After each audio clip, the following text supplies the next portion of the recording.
Добрый день. Сегодня у нас гость Аслан Арцуев.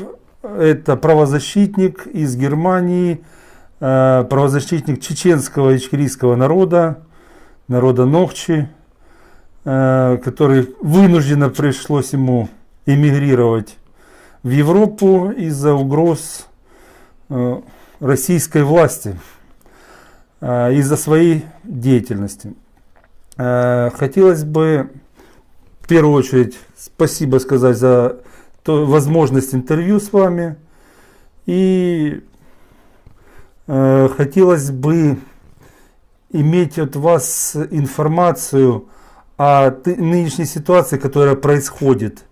Происходит в Украине, но происходит с вашими соотечественниками, чеченцами, народом Нохчи, добровольцами, которые служат в батальоне имени шейха Мансура. На данный момент господин Зеленский, наш нынешний президент, подписал по поданию РНБО, подписал указ о том, что воры в законе и люди, которые являются очольниками группировок преступных, будут либо посажены, либо выдворены. И самое интересное и удивительное, что туда были включены как раз несколько бойцов добровольческого батальона, который сражался на востоке Украины за нас. Как-то прокомментируйте, может быть, что-то вам известно еще, помимо того, что обычно известно во всех СМИ.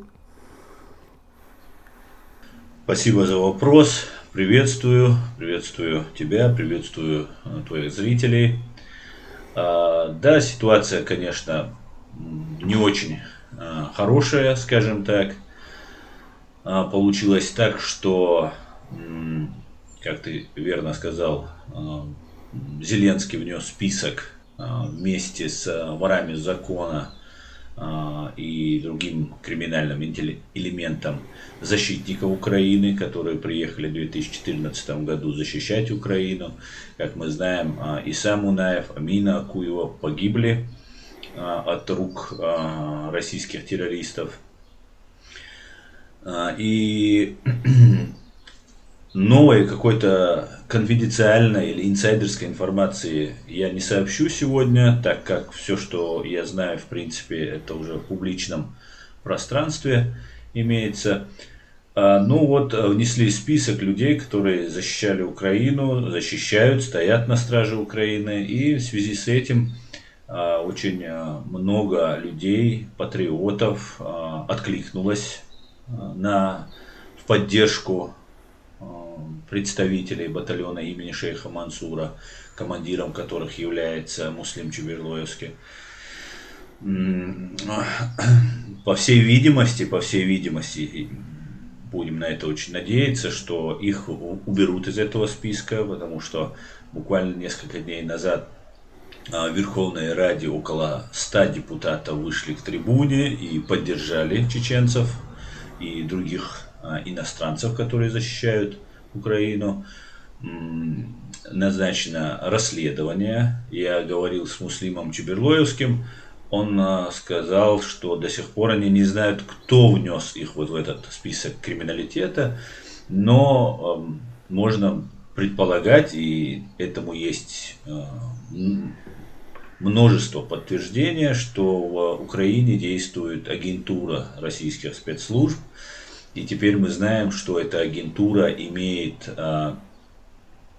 доступ, по крайней мере, к столу президента, на который был положен этот документ, в этот список, в который были включены вот эти ребята.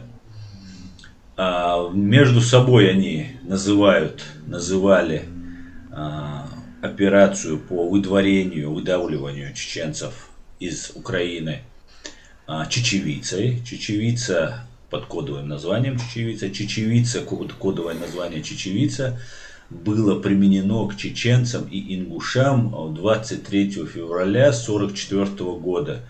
Депортация. Именно так назывался вот этот геноцид под видом депортации чеченцев и ингушей, и этим занималась НКВД. Соответственно, я делаю вывод, что именно этой операцией занимается ФСБ, раз они так именуют вот эту операцию.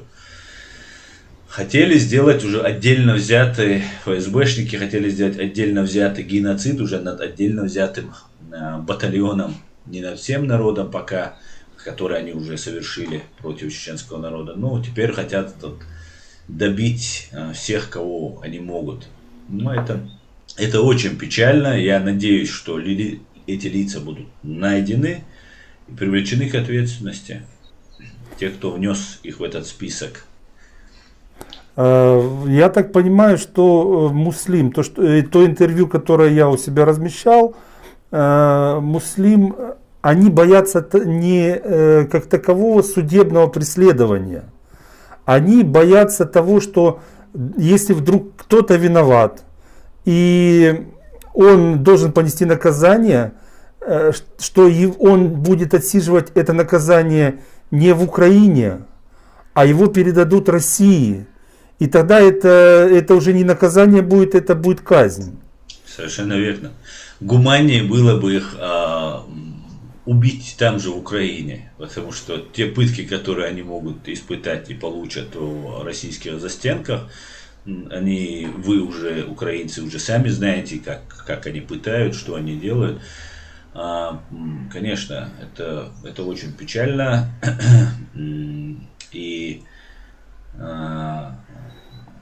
казнь, которая, пытки и казнь, которая неминуемо ждет в Украине, я думаю, до этого уже не дойдет, я уже почти уверен в этом, что до этого не дойдет, так как общественность очень хорошо, очень оперативно отреагировала. Да, именно так. Слава Богу, что нашлись люди, которые распространили видео с интервью с Муслимом, и нашлись народные депутаты, которые это сделали, тоже подняли волну. Но будем откровенны, есть люди, есть, соответственно, консервы, агенты ФСБ, которые имеют доступ к нашим верховным руководителям, да, хотя у нас нет такого понятия, как верховный руководитель, у нас есть наемные менеджеры. Слава Богу, мы не в России находимся. Вопрос заключается в том, что на данный момент, если мы это отсрочим, если это получится опрокинуть эту операцию, не попробуют ли они повторить это еще раз, потому что вспоминаем, как Россия пыталась захватить Крым еще раньше, при Кучме. И так как у них тогда не получилось, они прождали еще, грубо говоря, 10 лет и повторили попытку. Не будет ли риска того, что нынешняя власть сейчас, включив заднюю, потом опять втихую попробует это сделать? Без сомнения, абсолютно ты прав. Конечно же, попробуют. Война в Украине не закончилась. Чеченцы — это один всего лишь из отрядов, которые сражаются за защиту государственной целостности и суверенитета Украины. И, конечно же, они попробуют. Эти люди не собираются, Россия не собирается отставать от Украины. И, как сказал когда-то Джохар Дудаев, на непримиримых схлестнутся и Россия и Украина. И, конечно же, эти попытки будут, как была попытка убийства Адама Асмаева и Амины Акуевой, неудачная. Потом уже было второе покушение, и это уже было чуть более, это было уже удачно, да, Амина погибла. И, конечно же, попробуют. И именно для этого украинцам нужно не расслабляться, да, война, люди устают. И еще, знаешь, такая есть ситуация, когда вы воюете много лет, во-первых, в одном коллективе возникают трения, да, по разным причинам, да, от эго человеческого элементарно, да, до каких-нибудь там Мелких бытовых вопросов. мелких, да, любые моменты, люди, ну, не все люди могут вместе сосуществовать, даже если они идейно схожи. И вот для этого у России очень хорошо отработан этот механизм. Они выявляют людей, выявляют сперва лидеров, лидеры сами сперва выявляются в обществе, они уже выявились в украинском обществе на передовой, среди других людей, ну, там, политиков, журналистов, и потом начинается атака на этих людей, подход к этим людям, да, подкуп, шантаж, там, ну, еще много-много у них есть в арсенале. В этом они специалисты. Вот, не воевать, не создавать какие-нибудь там роботы или автомобили. Ничего Россия не умеет. Она умеет врать, обманывать, запугивать, подкупать, ну и так далее, и так далее. Убивать. Да, и, соответственно, конечно, убивать. В этом они специалисты. Они умеют находить ключики к душам людей, подбирать эти ключики и потихонечку разобщать. Поэтому украинцам ни в коем случае нельзя расслабляться. Вот что вот мы 7 лет мы их держим, они не идут, так, и так далее, и так далее. Да, Украина, конечно же, показала себя просто супер хорошей стороны, именно как защитники, патриоты себя показали очень хорошо, показали, что вы реально отличаетесь от россиян, вы свободные люди. Из-за этого у вас появились союзники, в том числе и в моем лице, потому что раньше я, в принципе, не видел никакого различия между россиянином или украинцем. И это не зависит от этнической принадлежности. Частая ошибка. Да. Часто. И, ну, как бы, ты как бы не вникаешь, поэтому не знаешь. И это не зависит от этнической принадлежности. Он может быть украинцем, живущим в России, то есть там каким-нибудь пророссийским, или как я их называю, подрусским там человеком, а может быть русским этнически, жить в Украине и быть свободным человеком. Поэтому это вот такая не этническое различие, да, хотя для проще обозначения я их называю русскими, это политическое или идеологическое различие, или там, я не знаю, ментально-рабские моменты. Я бы как раз назвал это ментальным опустением. Да, вот в этом плане. И большая, ну, знаешь, так, нужна диктатура закона. Слово нехорошая диктатура, но при всем при этом нужно четко поставить ситуацию, и всех подрусских или прорусских, их всех нужно ограничить от власти как можно больше. Для этого, конечно же, нужно в первую очередь зачистить СБУ, разные силовые ведомства, которые давным-давно уже породнились, подружились и уже стали чуть ли не филиалом ФСБ. И там и прокуратура, и, ну, и другие органы. И очень много работы предстоит делать Украине. И до тех пор, пока вы всех их не вычистите из своих рядов, то, конечно же, рецидив будет, и будет попытка депортации, убийства, ну и так далее. Война не закончилась. Или вы, или они. Тут другого варианта нет. Тут как раз под роликом интервью Муслима было огромное количество комментариев от мусульман о том, что зачем вы воюете за неверных. Ну, я утрирую. Да, я видел. И, соответственно, такой вопрос: зачем вы воюете? Ответь этим людям, которые считают, что ну, если ты не мусульманин, то, соответственно, ты не можешь быть другом, братом для мусульманина. И почему тогда мусульмане вступаются за украинцев, которые не мусульмане? Но, правда, люди почему-то забывают о крымских татарах, которые являются мусульманами. И которые пострадали от России. Да, плюс азербайджанцы. У нас огромное количество диаспор разных мусульманских, которые живут великолепно в Украине. И поэтому вопрос такой: почему вы воюете за неверных? Хороший вопрос, на самом деле, очень такой щепетильный вопрос, немножко сложноватый вопрос, но, в принципе, если понимать, о чем речь, то очень простой на него есть ответ. Но я постараюсь немного развернуто на это ответить. Как я сказал ранее,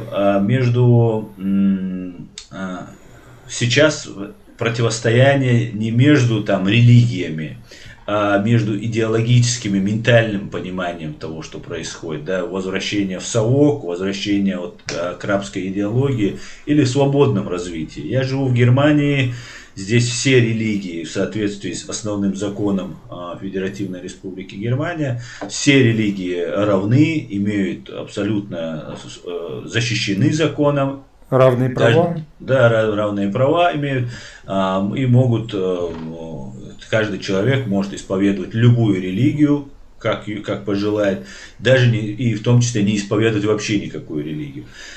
Но в связи с тем, что мы очень много находились в состоянии войны, очень долгое время находимся в состоянии войны, и, скажем так, силы, которые нам противостоят, намного превосходят нас в физическом, там, техническом, материальном плане, но не в моральном и идеологическом. Хотя мы пережили геноцид и так далее, мы оказались в заложниках. Чеченский народ фактически в заложниках. Вы ничего, как любой человек, который окажется в руках террористов в заложниках, он не может говорить, что хочет, он не может делать, что хочет и так далее.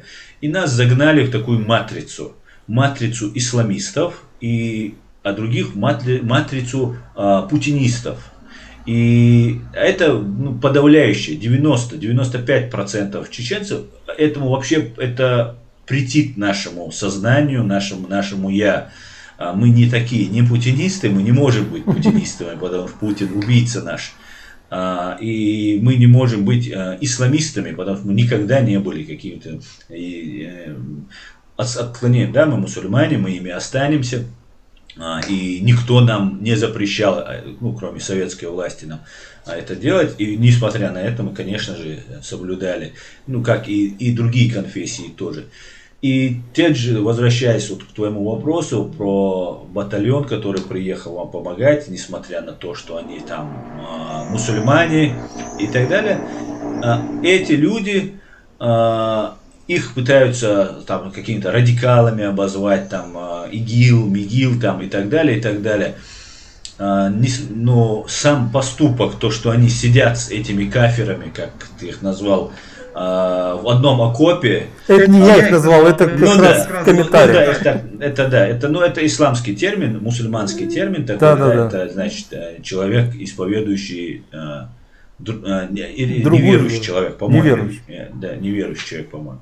И эти люди сидят с этими людьми в одном окопе, вместе гибнут, вместе защищают друг друга, прикрывают спину. И поэтому, это очень сложно как-то их пристегнуть к тому, что они являются какими-то радикалами, но при всем при этом пытаются это сделать, и нам это рассказывают. И эти комментарии недалеких людей, троллей, которые там работают в огромном количестве в России, мы это все знаем, эти люди пытаются нас таким образом стравить. Это любимый способ КГБ брать себе в поддержку. Когда у нас началась война, наша война была национально-освободительная война, такая же, как и у вас, по факту. Да? Вы освобождаетесь от агрессора, от оккупации. И эту войну все понимали. Американцы понимали, которые свобода у них, да, это такой символ Америки, да, статуя свободы и все, что этим связано. Украинцы, да вообще у любого уважающего себя народа есть это стремление к свободе. И в этом плане мы были понятны. И с нами разговаривали, нам помогали, за нас говорили слова хорошие, в поддержку слова. И благодаря этому первую войну выиграли, одержали эту победу. Но когда это все на войне, как говорится, неверующих нет, да, когда тебя Да, когда убивают. летают снаряды, Конечно. все становятся верующими. Конечно. А когда от тебя все отвернулись, и ты знаешь, что весь мир уже отвернулся, благодаря вот этой пропаганде исламизма, каратизма, терроризма и так далее, вот тогда эти люди уходят в себя, и они еще больше начинают верить в Бога, поклоняться Богу, потому что неминуема твоя смерть. Да? На войне еще есть шансы, но когда вас уже как на охоте отстреливают просто, тогда вы уже все больше и больше погружаетесь в религию. Вы знаете, что вы умрете. Отступить вы не можете, да, так как у вас такие вот взгляды, принципы, всю семью убили, страну оккупировали и так далее. И вот эти люди потихонечку изолируются и радикализируются некоторые, да. Но при всем при этом террористических актов против мирных граждан чеченцы как таковые не проводили, да. Потом в самом конце все это началось. И вот у КГБ есть такая привычка: для того, чтобы начать войну против Чеченской республики Ичкерия в 1999 году, они взорвали свои дома и сказали русским: одно государство, Путин сказал, одно государство не справится с этой террористической угрозой, весь народ должен стать. И он взял себе русских в помощь, сам взорвал их и потом взял их себе в помощники, чтобы их руками, русскими руками, уже убивать чеченцев. Не просто государственной машиной, которая не справлялась, если нет поддержки народа. И то же самое вот происходит в отношении уже Украины и в отношении уже дальше, когда идется борьба. Вам говорят, нам, то есть чеченцам говорят: не говорите русские, они все кафиры, воюйте против кафиров. То есть национально-освободительная война, антиколониальная война, которая ведется против колонистов, оккупантов, империалистов, вот ее превращают в религиозную войну, которая может длиться вечно. Ну, это как раз может быть веками, да. Конечно. Что разногласия И просто идет фундаментальные. подмена понятий. Ваше национальное движение, которое должно прийти к какому-то созданию государства, и к какому-то нормальному устройству этого государства, переходит в религиозную войну, которую вы должны вести до судного дня. Это так прямо и говорится. И в этом плане тогда уже враги становятся не те, кто пришел вас убивать, а какие-нибудь я не знаю, итальянцы, которые живут где-то в Милане и не знают вообще даже, что есть такие люди. Первый раз слышали вообще об этом. Чеченцы, или украинцы, которые приходили в Первую войну и воевали вместе с нами за нас, которых они тоже могли назвать кафирами, да, неверующие или безбожники, или неверными, да, если с христианской точки зрения смотреть на ислам. Тогда и они уже получаются наши враги. То есть это делается для того, чтобы у нас не осталось друзей. Вот именно в этом делается. А то, что сейчас делает батальон шейха Мансура и другие добровольцы, которые сражаются, они налаживают мосты. Вне зависимости от религии. Ведь враг — это Россия, это Кремль, это ФСБ, Лубянка. И нам пытаются рассказать, что нет, они не враги, они одни из врагов. Что вот украинцы, они же враги вам. Но этот бред некоторые подхватывают. Есть такое понятие, как полезные идиоты. И вот эти полезные идиоты подхватывают и несут это в массы. И, конечно же, эти тролли, которых в огромном количестве. Вот если развернуто, то как-то так. Я скажу так. В 90-х годах вы стали врагами. Почему-то целая нация стала врагами. Потом появились грузины, которых тоже им нашли обидную кличку. И оказывается, грузины напали. Интересно. Почему-то всегда слабые нападают на Россию. Да, никогда Америка не нападает на Россию. На данный момент Украина. Кстати, мы забыли о молдавских фашистах, которые тоже оказались фашистами. Вот у них все становятся либо террористами, либо фашистами. И на данный момент фашистами стали мы, граждане Украины.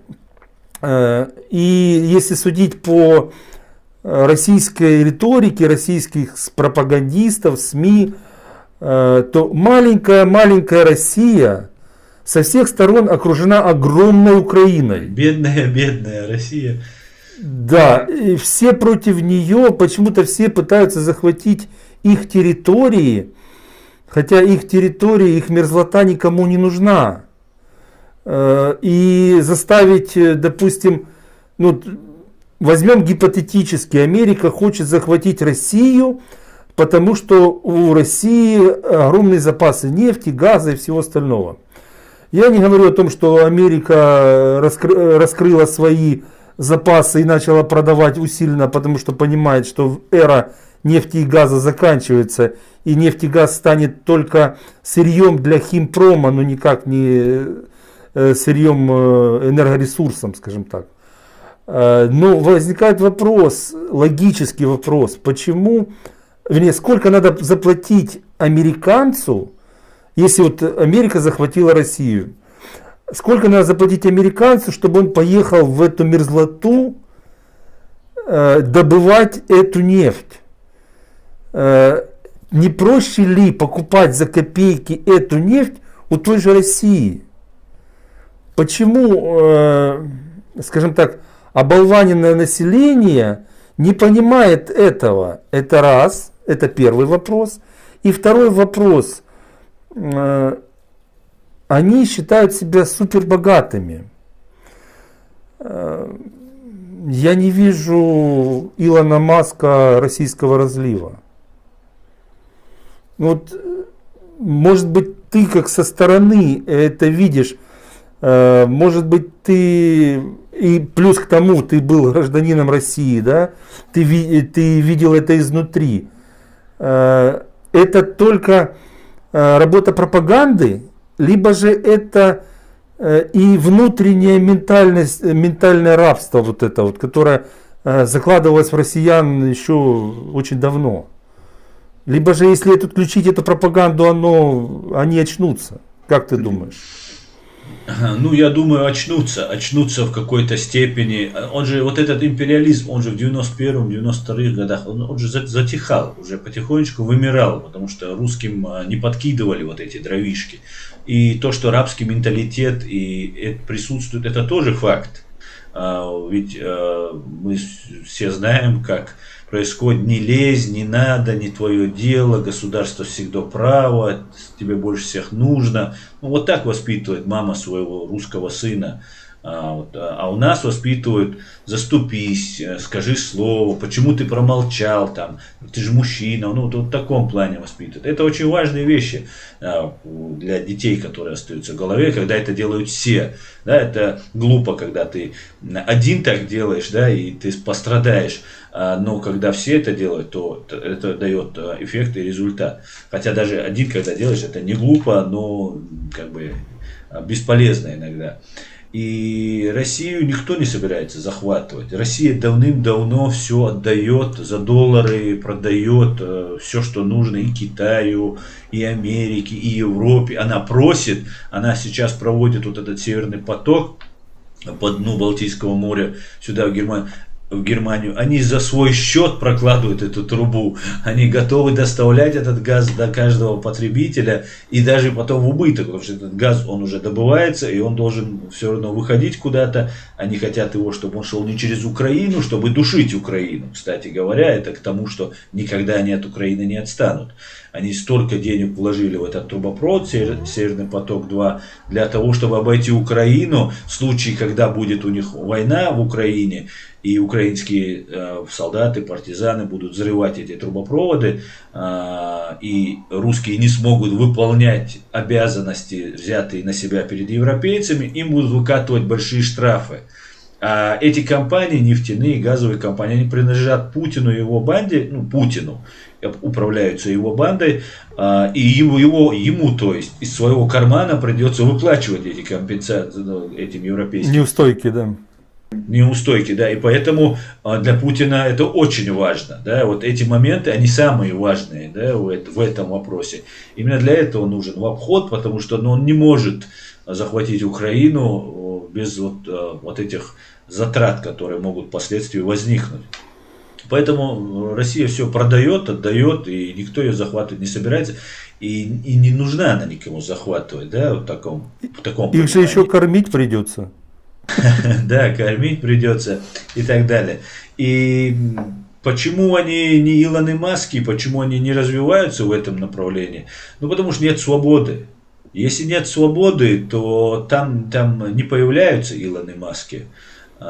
Нужна свобода, нужна конкуренция, нужна честность. Да? Если я, будучи каким-то чиновником, беру своего сына на какую-то там важную работу, а какой-нибудь гений математики или какой-нибудь изобретатель уже на подтанцовках у моего сына, да, который там не учится и был каким-нибудь разгильдяем, потому что папа у него там богатый и так далее, то, конечно же, не хочет этот гений, он уедет лучше в Америку или в Европу, и там, и, кстати говоря, много русских уезжает, и там свои умы вкладывают, потому что это все их. Ты на себя хочешь работать, а работать на дядю, который тебя будет обворовывать или там ущемлять тебя, ну это никто не хочет. Поэтому и нет развития. Поэтому там есть это развитие. Потому что все умные люди уезжают туда, у них есть возможности, технические возможности, научные возможности для развития. И они там объединяются и создают то, что мы видим. Да, телефоны, самолеты, ну и все, роботов и так далее. Ну, вот как-то так. Еще вопрос, уже не касаясь чеченцев, чеченского батальона. Твое видение ситуации в Беларуси и перспективы ее будущего, если ты это анализировал. Ну так, да, я наблюдаю, конечно, за ситуацией, смотрю. Но Беларусь надолго попала в зону влияния России. Ну, то есть она стала частью России уже фактически, да, юридически достаточно это будет оформить, и все. Фактически Беларусь уже давно находится под Россией, под Путиным. Тиран Лукашенко, который на самом деле по сравнению с Путиным еще пионер, но при всем при этом тоже тиран и убийца. И Украина смогла вырваться из вот этих ценой жизни 15 тысяч своих граждан, своих защитников, в отличие от Беларуси, которая не стала себя защищать и просто расслабилась и получает удовольствие. И это надолго. Есть ли опасность того, что не государство Беларусь, а именно сами белорусы растворятся и станут русскими? Ну, конечно, большая вероятность. Они практически и стали уже практически то, что есть в Украине, там нет даже близко тех, да, есть свои патриоты, свои эти защитники, люди, которые думают о своем языке, о своей культуре, о своей идентичности, но даже и это не настолько было бы важно, если бы не было бы то, что лишат, ведь их сделают русскими не только вот ментально, их сделают рабами, как русские. Вот что самое плохое, да, потому что ну, русские фактически в рабском положении, и они молчат и будут молчать. И белорусы станут такими же, и они будут провинцией, где-то там на окраине России, и белорусские солдаты будут гибнуть. Если белорусы не хотели воевать против России для отстаивания своей страны, да, или свержения своего президента Лукашенко, то эти белорусские молодые ребята будут воевать, будут солдатами империи и будут воевать в той же Украине. Захочет Чечня восстать в той же Чечне заново, если мы попробуем. И далее и Казахстан. И там же будут гибнуть вот этот цвет нации белорусский, который не захотел защищать себя. Если ты не кормишь, не защищаешь, чуть-чуть перефразируя там, от армии свою страну, то ты кормишь, защищаешь другую страну. Это неизбежно. Ну да, есть очень хорошая фраза одного известного украинского лидера о том, что если ты между волей и хлебом выбираешь хлеб, то в конце концов ты потеряешь и волю, и хлеб. Да, ну это не только он сказал, да, это правда. Ну, это понятно, что это приходит в мозг любого здравомыслящего человека. Конечно. Вопрос такой, в Европе видение ситуации в Украине, отношение к украинскому правительству, при том, что, будем откровенны, 2 года у нас идут скандалы. Скандалы постоянные, то российские агенты, то еще что-то, то Украина начинает закупать электричество в России, а европейские страны, многие специально отказываются от закупок для дальнейшего давления на Россию. И вот отношения обычных людей, и если есть, скажем так, у тебя знакомые в правительственных кругах, какое отношение к той ситуации в Украине? Есть ли разочарование? Есть ли какая-то надежда? Ну, у меня лично, конечно, надежда есть. Я очень надеюсь, что Украина выстоит. Я верю, что она выстоит. И буду прилагать все усилия, чтобы она выстояла. И в любом случае, что бы ни произошло с Украиной, я, конечно, продолжу свою деятельность для того, чтобы моя страна стала свободной. А то, что вот ты сейчас говоришь, да, эти такие факты имеют место быть. Ну, это отношение европейцев вот именно к Украине как таковое, потому что украинцы, я же говорю, 2 года наших скандалов, я думаю, не очень хорошо воздействовали на отношение к Украине. Да, именно так, потому что они же все видят, они же наблюдают, они не лезут, да, каждый, знаешь, я всегда привожу пример и говорю, помните, там какая-нибудь там война идет где-нибудь во Вьетнаме или в Афганистане, там мусульмане даже, да, есть, вот, которых мы должны там поддержать там и так далее. Ну, это далеко, и это, да, ты переживаешь, да, погибают люди, конечно, это не зависимости от национальности, религии, но это неприятно, и все, ты забыл и пошел по своим делам. Потому что у тебя свои проблемы. Точно так же вот здесь у европейцев. У них свои проблемы. Да, они будут, зная, что им может прилететь от России, будут как-то поддерживать Украину. Но при всем при этом, когда украинцы сами торгуют, газ покупают, нефть продают, там, выдают чеченских, там пытаются выдавить чеченских там, защитников, они на это смотрят и говорят, ну а зачем быть святее Папы Римского, как говорится, зачем нам это нужно? Только сама Украина может, да, будут помогать, но если вы сами этого не будете делать, они скажут, еще более коварно, чем вот человеческие вот простые отношения, обычные наши людские отношения, вот эти межгосударственные отношения, это на самом деле отношения в диких джунглях. Здесь нету сострадания такого. В общем, наоборот, если есть война, там можно каштаны потаскать из огня, где-то там что-то можно поиметь, это же удобно.